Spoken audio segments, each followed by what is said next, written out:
sinasabi ko sa inyo nung nakaraan na kahit sabihin ng sabihin nitong si Panelo na wala pong jurisdiction ng ICC dito sa ating bansa mga kababayan, hindi po natin maikakaila na ang Pilipinas po ay part mga kababayan ng Interpol.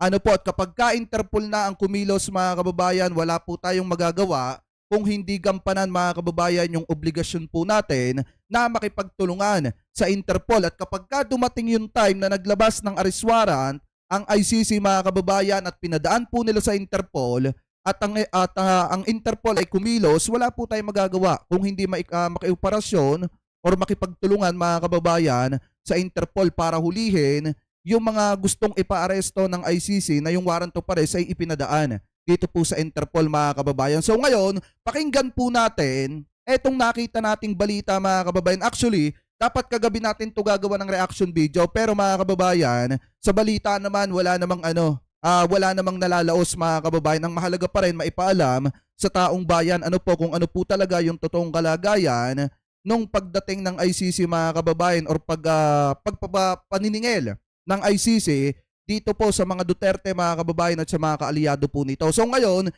pakinggan po natin ito, nakita natin na balita galing po sa News 5 Everywhere. Ikinikredit po natin sa kanila yan. Sabi po dito, posisyon ng Pilipinas tungkol sa ICC hindi pa rin nagbabago ayon daw po sa palasyo. Pero mga kababayan, pakinggan nyo. Bukas na raw makipagtulungan ang Malacanang sa International Criminal Court o ICC kaugnay sa investigasyon ng Duterte drug war. Pero mangyayari lang yan kung Interpol ang humiling na mag-aresto. Nasa frontline ng balitang yan, si Camille Samonte. Ang official record. Tingnan nyo mga kababayan yung dito. Ito kasi yung kapalpakan ni Panelo. Sa ginawa ni Panelo, ipinahamak niya etong si Duterte. Kasi mga kababayan, nung tinanong siya ni Atty. Conti sa isang interview about do sa 6,000 na mga taong binawian ng buhay mga kababayan, di ba nagsalita pa nga etong si Panelo nung una na pinagtatawanan lang daw nila yung 30,000. Kasi wala naman daw talagang 30,000 mga kababayan. And then, nung tinanong siya ni Atty. Conti about do sa 6,000 na mga taong binawian ng buhay nung panahon ng Duterte drug war, biglang mga kababayang nadulas etong si Panelo na naging dahilan mga kababayan para mailaglag niya ng pasimple etong si Digong. So ngayon, ipagpatuloy pa natin. Ng mga pulis 6,000 lang eh. Yung 30,000 na yan, Natawa si International Criminal Court Assistant to Counsel Attorney Cristina Conti nang harapang pabulaanan ni dating Presidential Chief Legal Counsel Attorney Salvador Panelo ang parang ang hina. Wait nga lang, laksan ko lang. Kaugnay sa 30,000 napatay noong kasagsagan ng war on drugs si dating Pangulong Duterte. Nagkatabi ang dalawa sa isang forum noong weekend.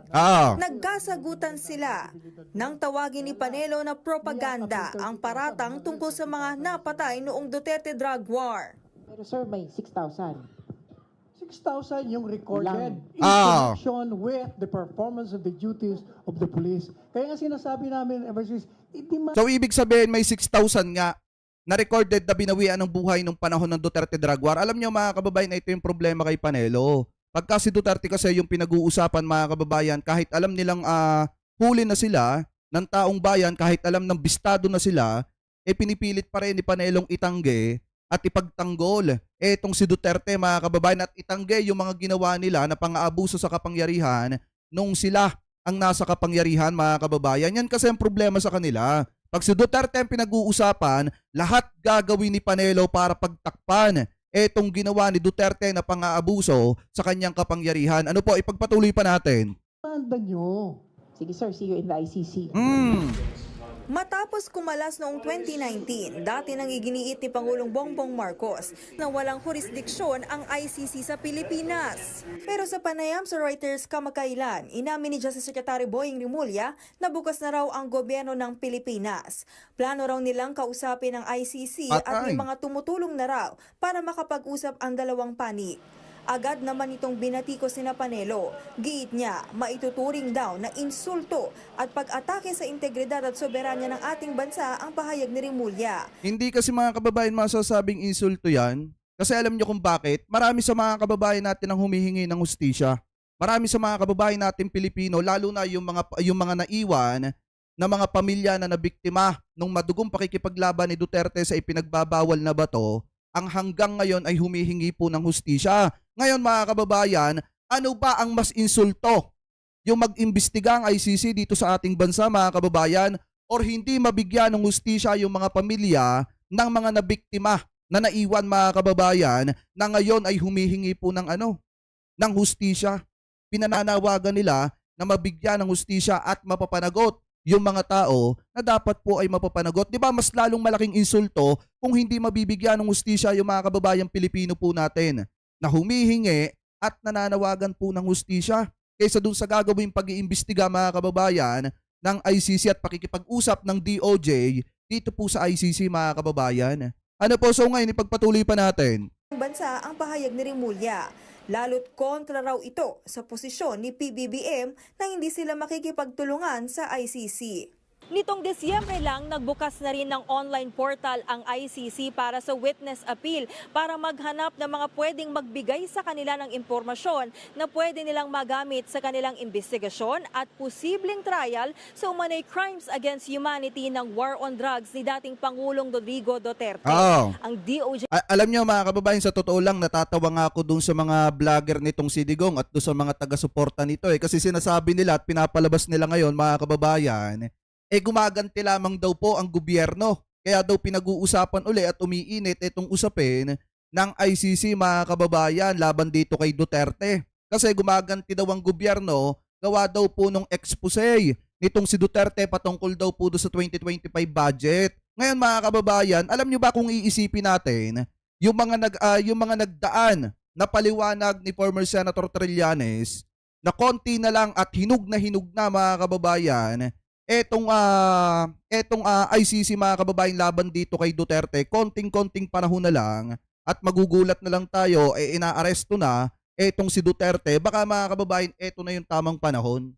Kasi kung titingnan po natin, di ba ang posisyon mga kababayan ng Pilipinas nung mga nagdaang taon mga kababayan, hindi tayo makikipagtulungan sa ICC at hindi po natin i-entertain ang ICC mga kababayan, pero mismong sa DOJ na rin ang galing ngayon na bukas na ang Pilipinas mga kababayan na makipag-usap sa ICC. Ibig sabihin, siguro nakikita ng ating gobyerno mga kababayan na marami sa mga kababayang Pilipino po natin ang talagang naghahangad ng hustisya mga kababayan at marami sa mga kababayang Pilipino po natin ang nag-aabang na mabigyan ng hustisya yung kanilang mga kaanak na napatay nung panahon ng Duterte administration. Ano po? So ngayon, ipagpatuloy pa natin. Naman dito sa Pilipinas, bumuo ng isang task force para magsagawa ng case build-up at kumalat ng sapat na ebidensya sa mga taong iniuugnay sa umano'y EJK ng war on drugs ng dating Pangulo. Nilinaw naman mismo ng palasyo na hindi pa rin nagbabago ang posisyon ng gobyerno sa ICC. Pero ibang usapan na raw kung magpapatulong ang ICC sa Interpol. Diba? Lalo't may hiwalay na kasunduan at obligasyon ng Pilipinas sa Interpol. If the ICC makes a move and courses the move through the Interpol, and the Interpol makes the request to us for the arrest or delivery of the custody of a person subject to ICC jurisdiction, we will respond favorably or positively to the Interpol request. Sabi naman ni Attorney Conti, may legal na batayan pa rin kung makikipagtulungan ang Pilipinas sa ICC dahil may obligasyon pa rin tayo nang pumirma ang gobyerno sa Rome Statute. Alam nyo kasi mga kababayan, ganito yan Alam nyo, nung panahon ni Duterte, nung pinag-isipan niya na kumalas mga kababayan sa ICC, akala niya hindi na siya habulin ng batas. Ano po, akala niya hindi na siya mapapanagot mga kababayan kung sakali natanggalin ng Pilipinas, putulin natin yung ugnayan natin dito sa ICC. Nakalimutan niya mga kababayan, meron siya nakalimutang bagay. Ang alisin din ang Pilipinas mga kababayan sa Interpol. Yun po yung nakalimutan niya. At ngayon mga kababayan, since nanggaling na kay ES Bersamin, na kapag kang ICC, ipinadaan sa Interpol yung arrest warrant mga kababayan, wala tayong magagawa kung hindi makipagtulungan at gampanan natin mga kababayan yung obligasyon natin sa Interpol. Kasi ang Interpol mga kababayan, sa totoo lang, napakinabangan po natin yan.